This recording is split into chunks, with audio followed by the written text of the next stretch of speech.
Pila ka adlaw nga gintago ni Roger Azuro ang ginhimo nga krimen tubto nga ginkonsensya ka ginsugid sa Iloy nga siya ang nagpatay si amay nga si Rizaldo. Naimpito ang bata sa masami nga pagkastigo sa iya sang amay kung nakainom nga gintunaan pa sang iya problema sa paminsaron. Gintago pa sini ang bangkay sa Puso Negro sang ilabalay. Nadakpan ang suspek kag nagpangayo sang pasaylo sa iya ginhimo nga krimen. Ginpangkakasang Kapulisan ang mga streamers ang ginapatihan NPA sa pila ka barangay sa Tubungan, Iloilo. Pagpati sang otoridad, inikabahin sa pagsaulog sang cpp-npa sa ika-51 anibersaryo sa Disyembre 26.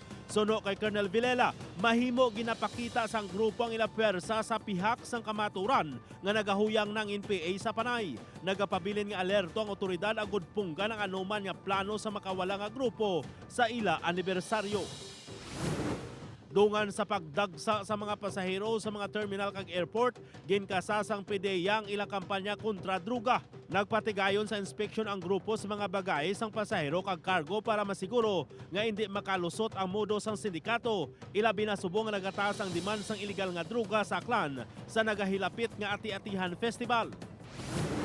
Nagapabilin sa ICU ang Traysikol driver nga gintiro sang isa ka dispatcher sa San Jose Antique. Suno sa pulis, nagapauli ang biktima nga si Rene Salvan sakay sa Traysikol sang ginpalapitan ka gintiro sang suspek nga si Janelle Fabila.